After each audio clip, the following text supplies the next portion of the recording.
Om Parthaya Pradibodhidam Bhagavata Narayanena Swayam Vyasena Gradhidam Purana Munina Madhye Mahabharatam Advaidam Radavarshinim Bhagavadim Ashtadashadhyayinim Ambatva Manusandadhami Bhagavad Gita Bhavadveshinim Yam Brahma Varunendra Rudramarudastunnandi Divyaistavaihi Vedai Sangapadakramopaniषदे Gayanti Yam Samagaha Dhyanavasthita Tadgatena Manasa Pashyanti Yam Yogino Yasyandam Navidusura Suragana Devaya Tasmai Namaha.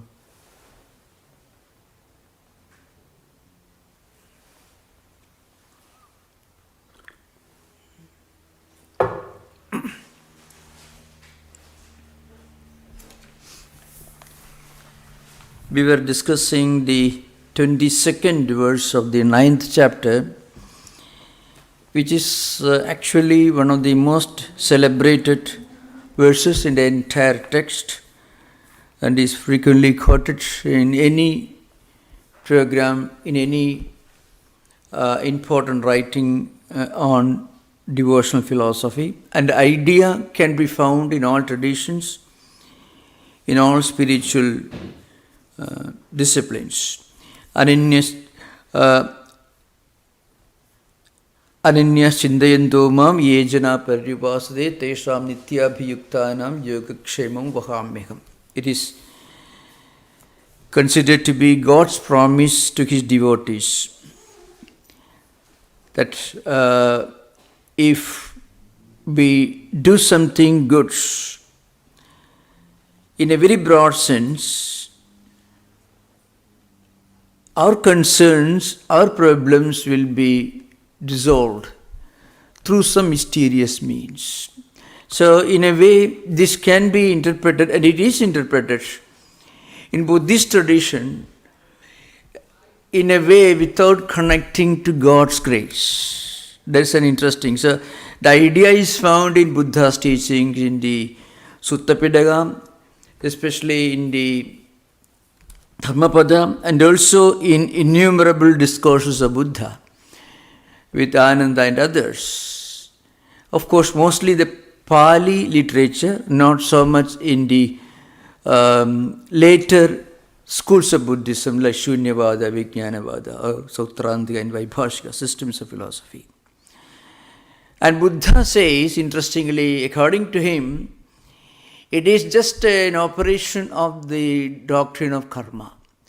And Buddhism talks about, very much like Patanjali Yoga Sutras and Gita, it talks about the dissolution of karmic blocks. So that means very often we find this happening in our life.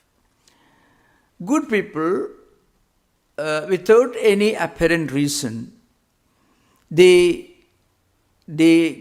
commit bad days, sometimes they have unpleasant experiences in their life. And frequently you find the opposite also. People who may not have much claim to doing anything good will have everything going fine for them. Now, if you actually put the whole thing in an anthropomorphic creator God, without belief in the doctrine of karma and the doctrine of reincarnation, there is actually no answer to this paradox, really speaking. Absolutely no answer. If God is so compassionate, benevolent, all-powerful, almighty, all-wise, then why should there be problems for good people? And why should be the opposite also be something that we experience? Sometimes people without much claim to doing anything good in terms of actions or thoughts or their mental constitution frequently have everything going smoothly for them. So according to Buddhism, it is just a mechanical doctrine of operation of the doctrine of karma. I mean, if you do something good, in your past life, without doing much good in this life, then you invariably reap the harvest, the fruits of your good actions in the past. So that's an explanation. Similarly, you may be living a very good life in this life, doing nothing wrong, compassionate, kind-hearted, broad-minded, sacrificing, and so on. But still, you have to go through a lot of difficult times. So Buddhism will explain this. It's very similar to what you find in Hinduism. It's because in the past life, or some of your past lives, you may have done something wrong, something unpleasant, and that unpleasant action is working out. It means it is these continuing cycles of karmic blocks. But there is one interesting aspect in all traditions, Christianity, Judaism, Hinduism, in all theistic traditions with a strong emphasis on grace and faith in God. If you surrender, if you hand over the whole responsibility to God, then all problems are solved, all these karmic blocks are dissolved. Then you are no more part of this mechanism of the operation of karmic blocks. But that surrender should be complete, without a second thought. Those of you who are maybe familiar, some of you at least, the story of Girish Chandra Ghosh is an example. I have narrated that story many times on this platform. So those of you, maybe some of you who are not familiar, you can ask this question during interaction. But something very important about this is ananyas chintayantoma, without any second thought. So God's promise to take care of all your problems, all your affairs, applies only when you don't have a second thought. You completely surrender, you focus your mind entirely on God, a kind of complete surrender. And then you don't bargain, then you don't ask questions. See, when you give something to somebody, suppose you pay $100 donation to a person, then the next day you go and ask him, what did you do with the money which I gave you? You don't do that unless you want that man to throw the money back at your face. You don't do that. When you pay $100 to a person, then you don't bargain further. Let him handle the money the way he wants. You don't go after him asking for an explanation of how he is going to spend the money, how he has already spent the money. So that particular aspect is the most important thing in this ananyas chintayantoma. You find this in the Confessions of St. Augustine, which actually the spiritual psychology behind the Christian concept is the Catholic religion of confession. It is not a license renewal, a weekly license renewal program. It is a complete surrender to God's will. That's precisely what is happening here. Now, again, we mentioned this earlier. Of course, this idea you find very interestingly explained by Sri Ramakrishna, and also in the writings of Saint Teresa of Avila. She says there is a beautiful, harmonious, friction-free blending of human effort and God's grace. So without human effort, without our effort, God's grace doesn't really operate. You won't recognize God's grace as God's grace. You will interpret it as an accident if you are not ready and fit for and understanding God's grace as God's grace. So the example is given in the Gospel of Sri Ramakrishna. The example is, suppose you have tied a boat to an anchor on the bank of a river. You have to untie the anchor, you have to untie the boat, and then you start rowing the boat. Then you reach the middle of the river, and then you are able to make use of the breeze, the wind that is blowing, which can help you to get across the river. But if you don't untie the boat, if the boat is chained to a post on the bank of the river, and you go on rowing, you may row the whole night, and next day morning you find you are still on the same spot without moving an inch. That is actually the psychological reason why people's prayers do not really work. It's an important point to remember. So you find Jung writes in Modern Man in Search of a Soul, Jung writes that faith in God is a psychological need. But if you look upon it as a psychological tool, it doesn't really work. It should be a complete something that we fully believe in. In the example of Saint Teresa of Avila, which is a celebrated example, she takes an example maybe from medieval times, in the 16th century, Spain, where you have to irrigate a field with our own mind, our own heart, full of thorns. The field is full of thorns. Our mind is full of doubt, skepticism, self-doubt, unwillingness or incapacity to have full faith, always wavering.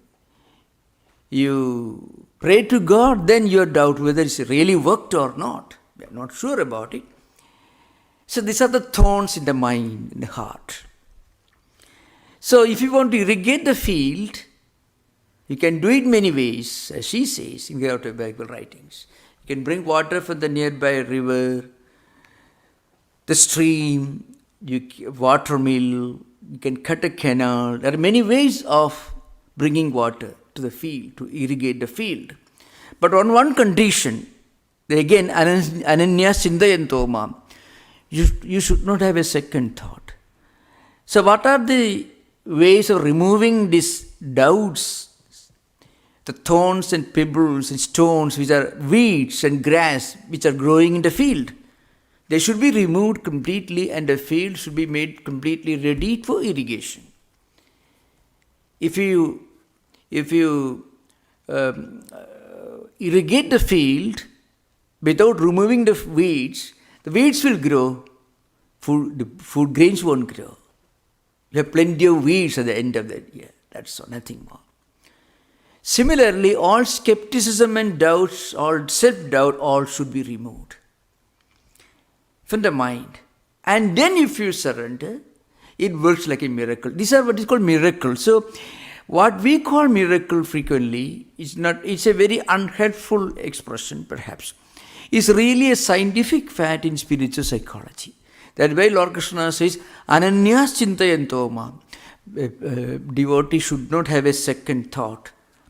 When we do this, when we surrender, we are actually connecting a little half-dried stream to the mighty ocean.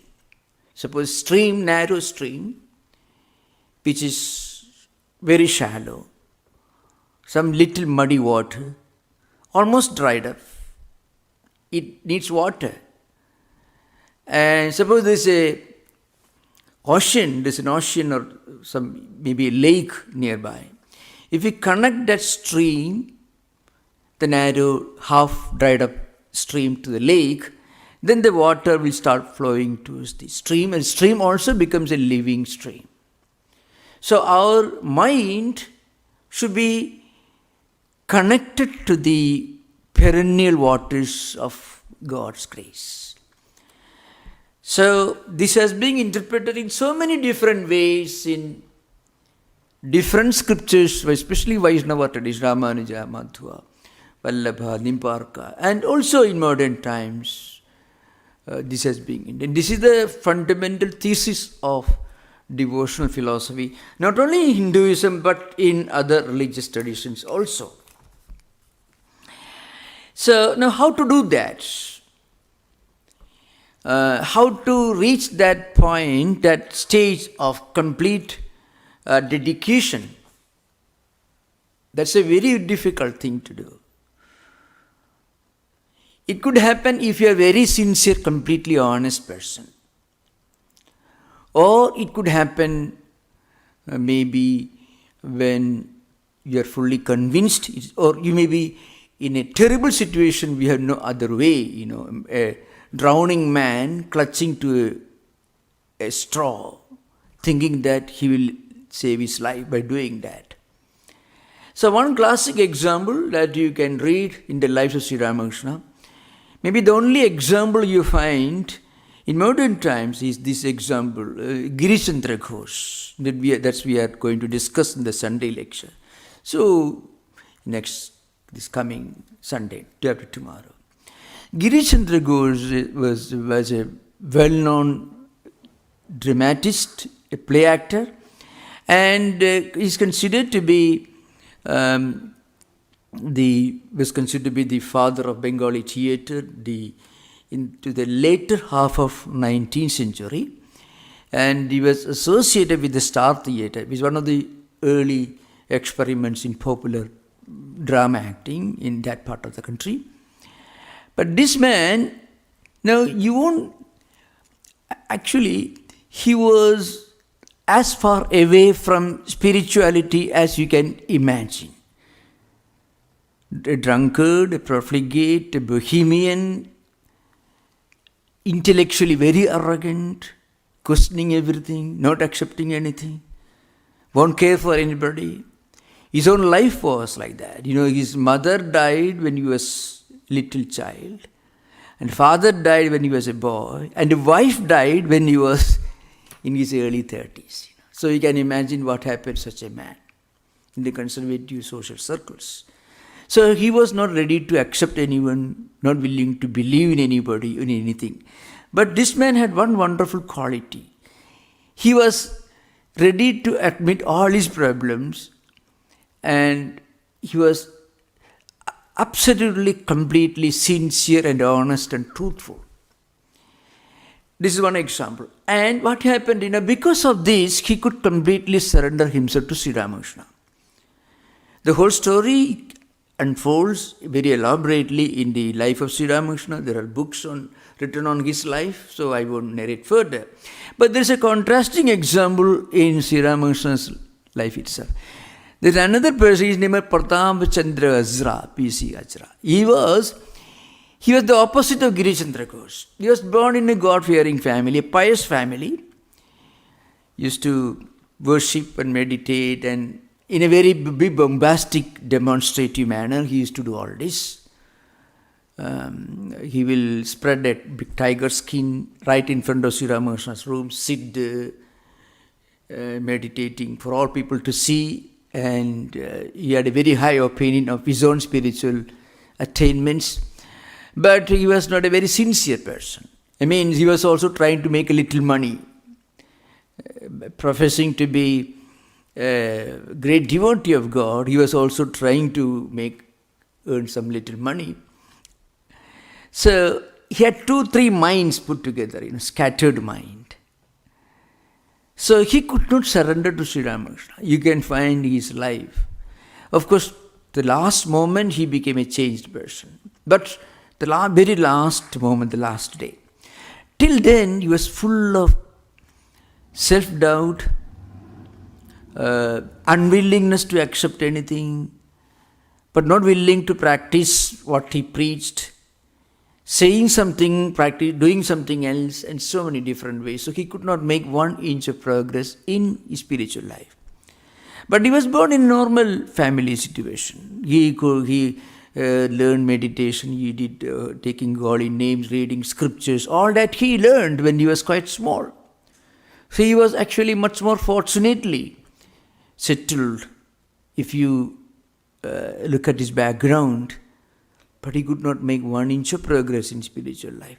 On the other hand, Girichandra Ghosh was the opposite of all this, but he had one mind completely given to God. So he became a saint in a very short span of time. So you can find that is the example Ananyas Chintayanto Mam Ye Jana Paryupasate. That the ability to think of God, to meditate on God, to live a spiritual life without a second thought. Because when you have a second thought, when you have skepticism, your energy, concentration, everything gets dissipated and distracted. When you have one ideal, all energy distractions, dissipations of energy and time can be avoided. You'll be able to focus all your spiritual, mental energy in one direction. So our bhakti tradition defines this bhakti. Narada Bhakti Sutra is a well-known text. It says, Satu asmin parama prema rupa. So that highest devotion is the highest kind of complete dedication to a higher ideal, and other commentators in other books will tell you that it's just like pouring oil from one vessel to another vessel. Suppose you have got one glass full of oil. You pour that oil into another vessel. Oil is somewhat thick, not like water. So it will be a continuous solid flow. There won't be any gap in this stream. It comes gradually. Continuous. It's almost like a stick, because oil is, as I mentioned, thick. But if you pour water, there will be gap. It is not such a thick, solid flow of liquid. So like that, mind should flow towards God in a natural, spontaneous flow. There are many, many definitions on this subject, which I need not discuss right now. Those who are interested, I can mention. Narada says natural, this highest devotion, and Ramanuja says, Vaishnava traditions tell you that Tailadharavat, like a flow of oil from one vessel to another vessel. When this happens, what really is happening in our life is the shackles are removed, the entanglements they disappear, karmic blocks get loosened, and the boat is liberated from the anchor.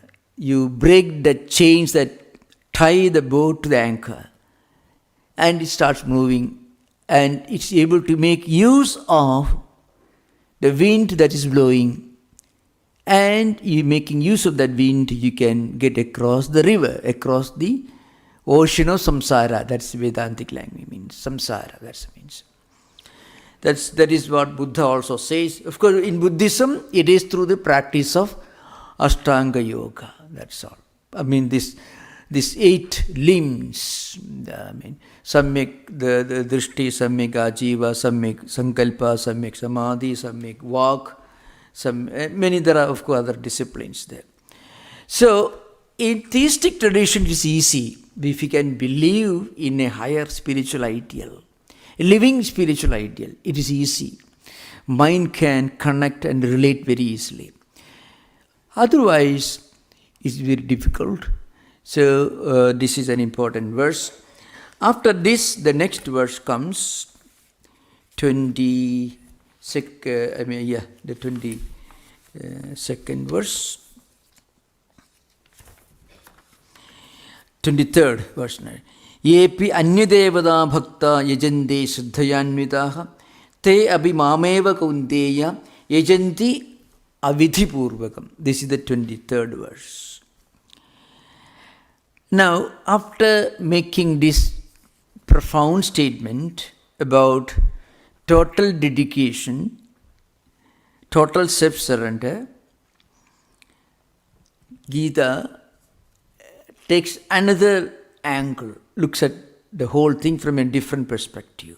What about those who are not able to develop this kind of complete, total self-surrender, real devotion? It is a simple thing, If you can completely surrender, then it's just like a place getting flooded. Now, when it rains, maybe the rivers will get more water. A shallow stream may get flooded. Your wells also can get flooded. Some of the streets can get flooded. but the deep rivers and lakes will not be flooded. They will be still maybe filled with water, maybe 70%. But suppose there is a big, mighty flooding, then that flooding, it fills up water everywhere. It causes the water to spread everywhere in a mighty flood. The oceans, the rivers, the lakes, the wells, the streams, everything gets flooded. And it completely neutralizes all the previous life karmic blocks, because all the skepticism, doubts, everything is gone. You feel like you are entered a flow. You don't need your own effort. A dry leaf that is flowing the stream or river, it doesn't have to work hard. It moves of its own by the momentum of the flow. That's what happens when you are able to do this self-surrender without a second thought, as explained in the 22nd verse. Now another problem. What about those who cannot do that? What happens to those who are not able to reach this level of intense, complete dedication? There are people who may, of course, this is a special context of Hinduism. Hinduism, you find, for example, those who want wealth, they worship Lakshmi. Those who want people, in India you find those who want to escape from the poison of snake bites, they worship Garuda. And those who want leadership, they worship another day Kartikeya, and so on. So you find different deities in the popular Hindu polytheism, you find. That is the cultural context in which this verse is to be understood. That's an important thing to remember. So Lord Krishna says, those devotees who have a lot of sincerity and honesty, but worshipping other gods and goddesses, not for the highest liberation, not for the highest enlightenment, but for different purposes, maybe wealth. In the old Vedic tradition, the mantras, the Sanskrit mantras uttered, if for example, Pasyema Sharadasyatam, Jivema Sharadasyatam, Bhuyasya Sharadasyatat, and there are old ancient Vedic mantras. They used to utter these mantras while performing the Vedic rituals. I explained all these Vedic rituals elaborately in so many sessions, 14 Vedic rituals, and I need not discuss now, mentioned many times, even in this context, the early part of this chapter. Now, they go on worshipping, they propitiate different deities with different purposes. What about them? Lord Krishna says, they are also actually, in reality, they are worshipping the absolute reality Brahman, but they are not aware of it. Why? Because Shraddhaya Anyuta, those who have got this Shraddha. Shraddha means devotion, sincerity, a sense of sanctity, pure heart, complete integrity. All these can be included in that Sanskrit term, Shraddha. So, in other words, a person succeeds in his profession or his chosen life, chosen profession, directly according to the proportion of his Shraddha. Shraddha means complete identification, integrity, sincerity, honesty, and so on. Now, if a person is full of Shraddha, but is worshipping some deity for what? Maybe for wealth, he doesn't have enough money, or maybe another, in other words, he is praying for different things. Lord Krishna says, indirectly, without understanding the fact, he is also actually, they are worshipping the one absolute reality, Brahman or Vedanta.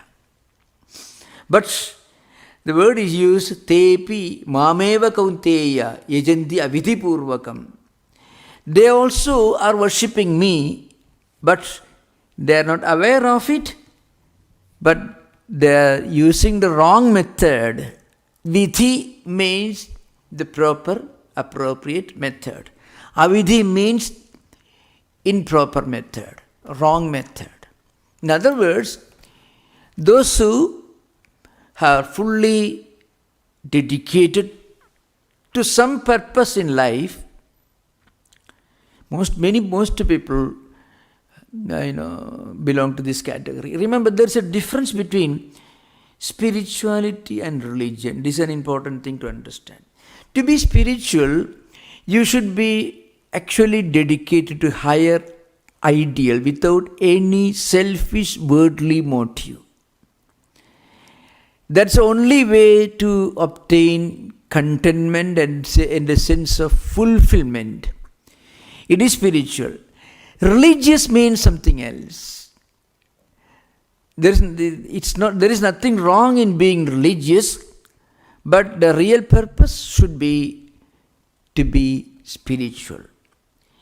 So those who are not spiritual but only religious, we cannot say they are wrong, but we should admit that they have yet a long distance to travel to become spiritual. So when we worship different deities, different God concepts for various purposes, we are actually knocking at the same door of the absolute reality. But depending upon how we approach the absolute reality, we get the result. The results are coming from the same source. But the results depend upon our approach. When we are worshipping God with a definite motive, we get that result. We get that our prayers are answered. But that problem will not be solved. When we pray for getting a job, we may get a job, but you may again lose that job maybe after some time. You got to again pray for a new job.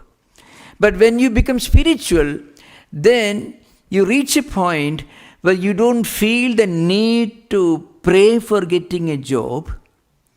You won't pray for that. You pray for something else. For contentment, for devotion, for the welfare of humanity, you may pray. So this is an important point, remember. Of course, in the bhakti tradition, in the devotional tradition, there is a gradual evolution where a person may, at the beginning of his spiritual life, pray for worldly needs. There is nothing wrong.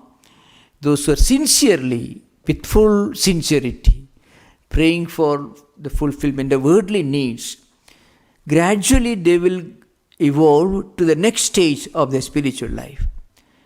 They will start praying without any worldly motive. But at the beginning, one may pray to God with a worldly motive. But when those prayers are answered, when those needs are fulfilled, we may not leave this habit behind. We may continue our spiritual practice, but we may reach the next stage of evolution. We may start praying without a selfish motive, without a worldly motive. So there is always a gradual evolution. And the reason why this is stated, even to whichever God you pray, that prayer actually goes to the highest reality. Sarva Deva Namaskaraha Keshavam Pradigachadi. There is a verse in the Hindu tradition. When you are pure in heart and go to the nearby temple or a church or any holy place and you utter a holy prayer, that prayer will reach the highest destination, spiritual destination. That's the idea behind. And the fulfillment of the prayers also eventually comes from the highest goal. That's the idea behind. And then in the 24th verse, Lord Krishna says, depending upon our own mental, psychological makeup, we evolve our own ideas of God.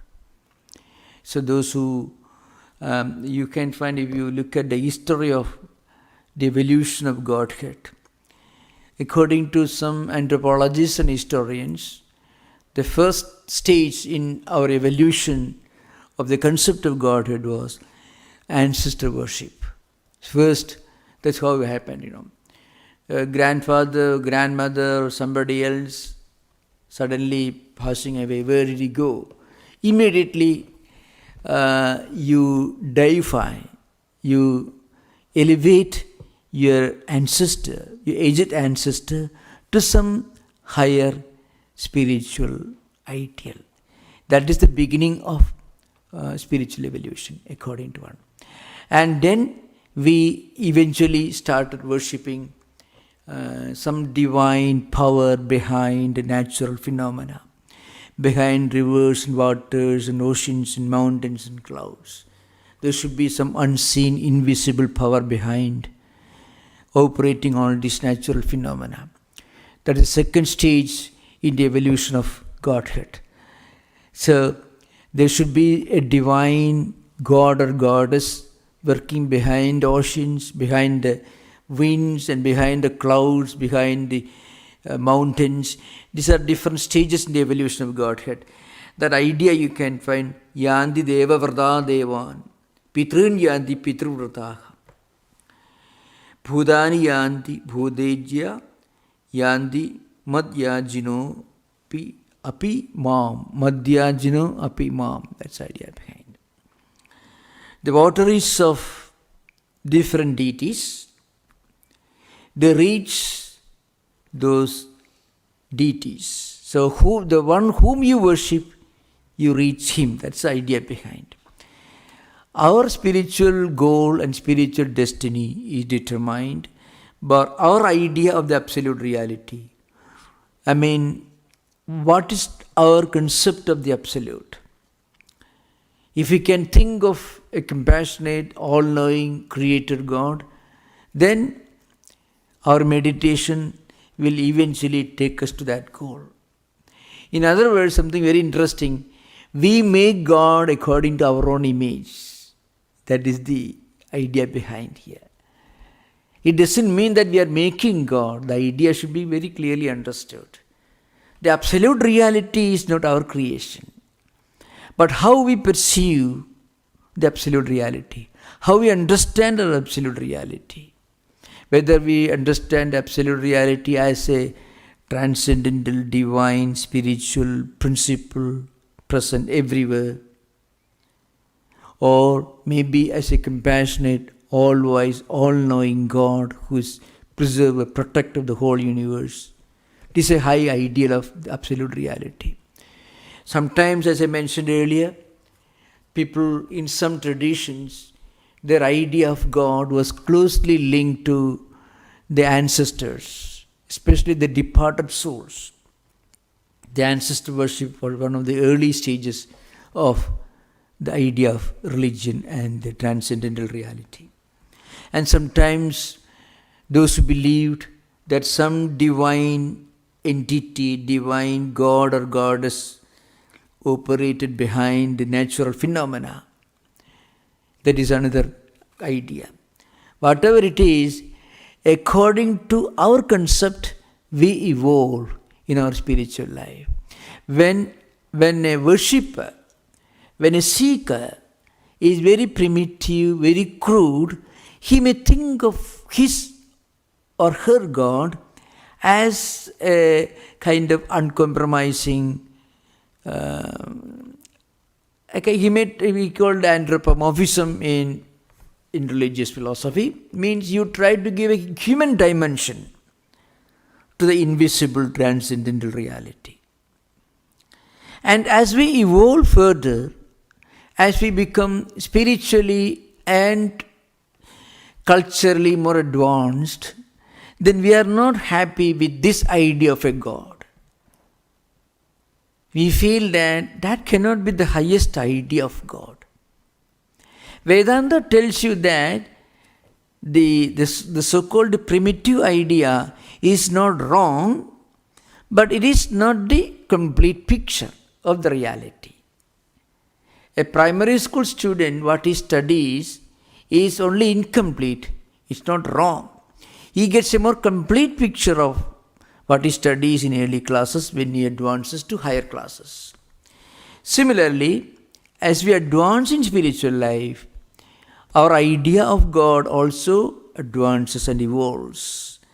And when we reach that stage, then our idea of God will be one all-pervading, transcendental, supreme reality, present everywhere and everything. We won't be satisfied with a God who is partial, who is who has a special attitude to one group of people, and he closes the doors to one set of people and opens the doors to another kind of people. Our own spiritual refinement will not permit us to believe such an idea of God as the highest. That's because we evolve. So, but remember, Vedanta never tells you that these ideas are wrong. Only Vedanta tells you that these ideas do not represent the highest.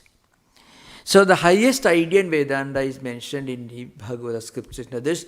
When a devotee feels the presence of the Lord in everyone and feels the presence of God, everything in God, that is the highest idea of God.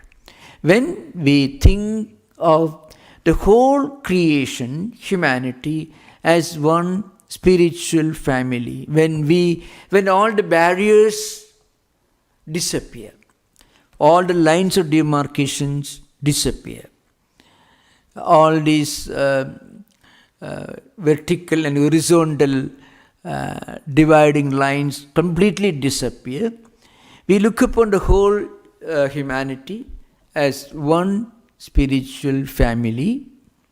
We identify with everyone. When there is no otherness, that is the highest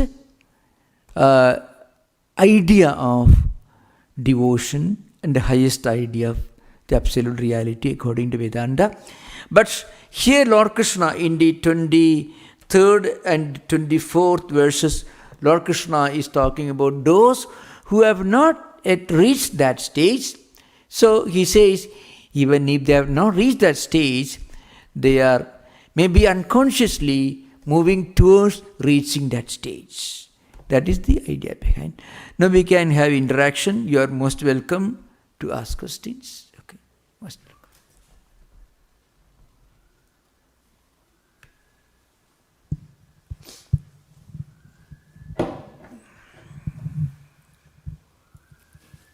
Thank you, Maharaj. Thank you.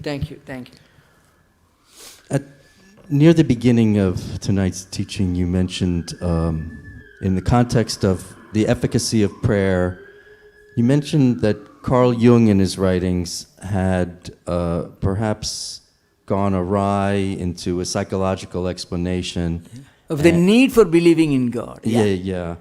And so I'm curious about the specifics of the incompleteness that you're pointing out.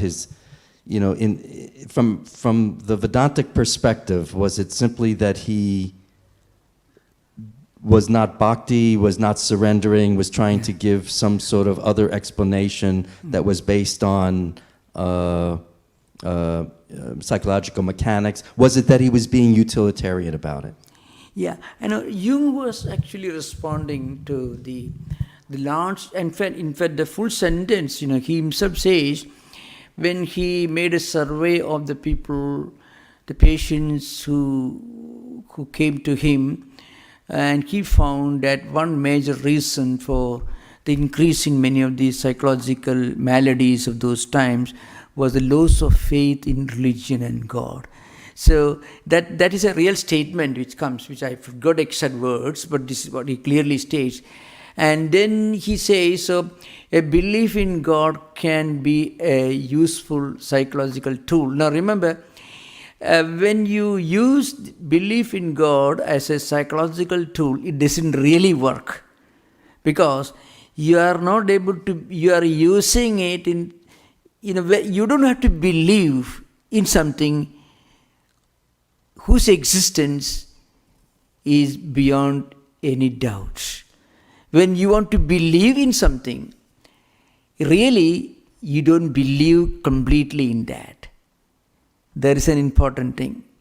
See, I don't believe that, I can't say I believe this is San Francisco City. I don't say that. Because it's so obvious. So we don't have to believe in something which is really obvious. This is an important thing. So if you look at the great mystics who had these higher experiences, they went beyond belief. And the normal religious hierarchies, they insist on belief, which is really important, no doubt about it. But this self-surrender idea comes only when you go beyond belief. You don't become, it's not a backward journey, it's a forward journey. You go beyond belief. Remember, belief is good, but belief is not ultimate. You don't have to believe in something if you are completely convinced of its reality. It's an important thing. So, of course, Jung was not a theologian, Jung was not a religious philosopher, he was a psychologist. As far as a psychologist can go, he went and understood the need of this higher ideal. One of the greatest thinkers among the psychologists in modern times. To understand his greatness, you have to contrast him with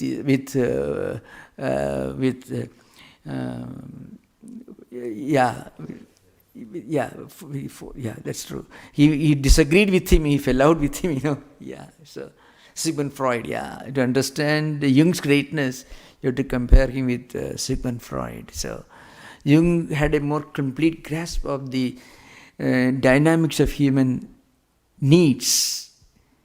And according to him, spiritual needs also are real needs of human existence, which Freud would not have admitted, That's the main reason for it. So that's why actually this kind of complete self-surrender idea that distinguishes the great mystics and saints from the hierarchies. The hierarchies must have conferred sainthood on them, but the hierarchies themselves may not have reached that experience. So this is an important thing. So, and it is true in all traditions.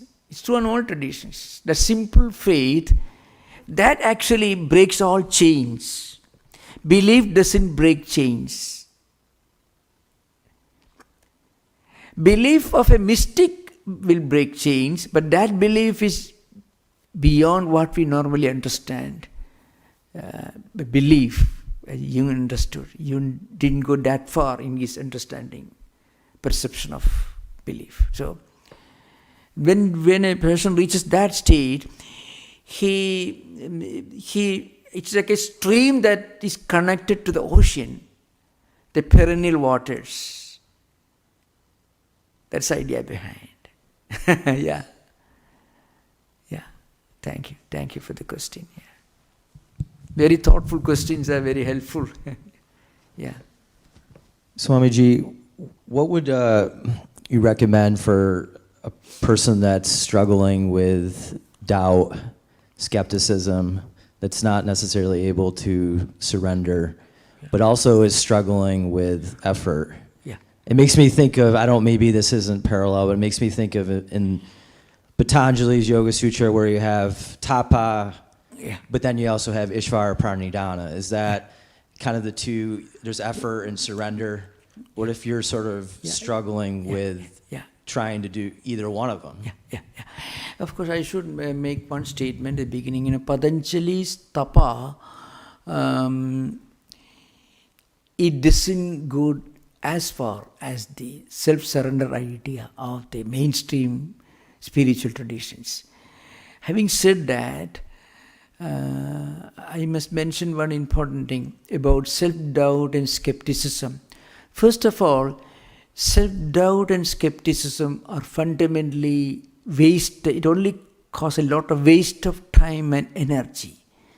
They are not productive at all. This we should understand. It's just like we are wasting, suppose we fill your room with all the junk that are lying on the streets, knowing fully well they're all junk. We don't do that. So, skepticism, doubt, self-doubt, they don't make any healthy contribution to our rational thinking. They actually disrupt our way of thinking. So once we understand that, then we can try to escape them. Of course, there are two kinds of doubts. One kind of doubt that you outlined just now, skepticism, self-doubt, is almost like a circle. You never come out of it. Your mind again throws another one. There is no coming out of it. But there is another kind of doubt which is fundamentally creative and constructive.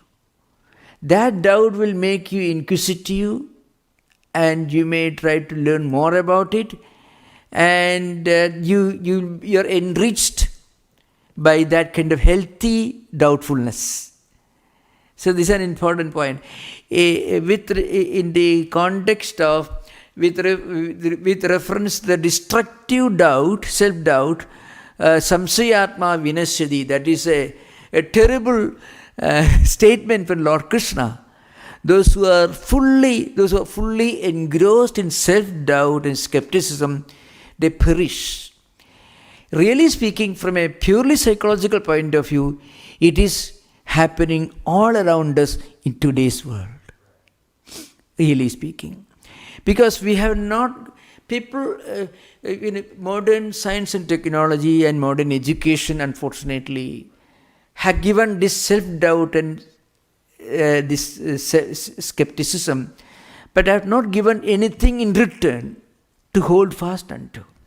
And the reason and the real result is you mentally you became a wreck. Whatever you're holding to, that is taken away from you, and in its place you have nothing else to hold on, so you are not able to stand steadily on your own feet. That's a problem in modern, especially with the onslaught of information technology. In fact, it is in that respect, information technology is very, very destructive. It has many wonderful blessings. It has made a lot of healthy contributions, but everything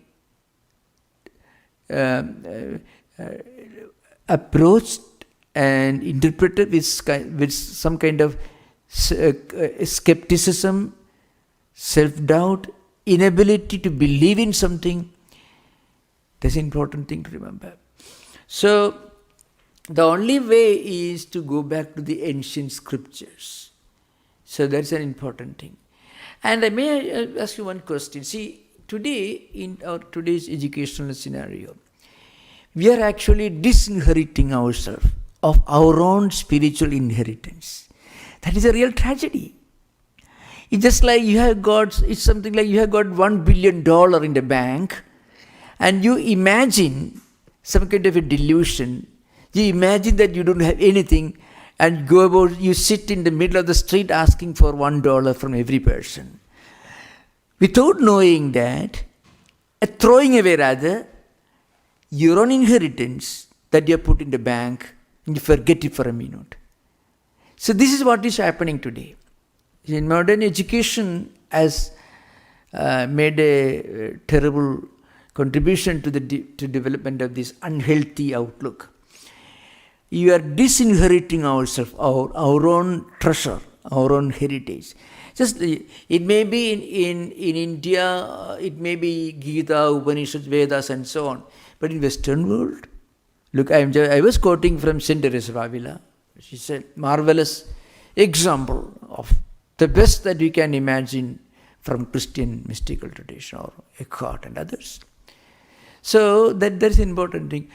Education, modern social conditions. They completely ignore, as Bobby was mentioning, this ultra pragmatism and utilitarianism. Again, if you take a very utilitarian approach to religion, it may not give us much benefit, but still it will have some benefit. That is the greatness of it. Even if you take belief in God as from a purely utilitarian point of view, you may get some benefit. That is the greatness of it. That's why Jung lamented this in 1930s most probably. Terrible things were happening all over Europe, especially Western Europe. And you know what happened within a few years, Second World War. So that was the time when people were questioning everything. They were losing faith in everything. So this skepticism and doubt, and that really created indirectly the emergence of the monstrous political forces that were unleashed later on. So he was lamenting. He was a humanist. Jung was not just a psychologist. He was a great humanist. Idea behind. Yeah. So if, for better or worse, if doubt's there, does effort bring faith then? Yeah, some kind of faith. I mean, is effort kind of more important at that point, to just do something and then faith comes out? Does faith come out? Faith. You mean faith? I mean, yeah. I'm saying if the doubt is there, for better or worse, regardless of why it's there, does it seems like at that point a person's got to sort of, as people would say, take a leap of faith and just act. Through action, will it counteract the doubt? Yeah. Is that true, or is that too simplistic? Yeah, anything that connects us with some of our great cultural legacies, creative forces of history, will be useful in modern times. Because when a society becomes so fluid, having lost its own anchor, everything becomes extremely utilitarian. And there is a point when you reach a kind of psychological situation which cannot even be called a malady, but still is a great problem. It has no solution. That's the main problem. It is a disease which will not be categorized as a disease, but it's a disease that is unfolding in front of us. There is the problems of abundance, as we call in when you become fully protected by the state, fully provided by the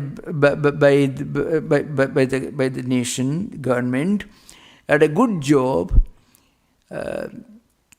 good education, everything fine, but you're totally discontented, dissatisfied, mental wreck.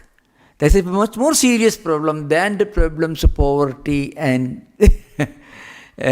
homelessness, really speaking, where the problem is obvious and the solution also is more or less visible, obvious. But here it's called problems of abundance. That kind of problem has no real solution except in going back to our own roots. That's what I mean to say. Yeah, thank you. Thank you for those wonderful questions which have helped to bring out many ideas. Om Shanti Shanti Shanti Harihi Om Tat Sat Sri Rama Krishna Arpanamastu.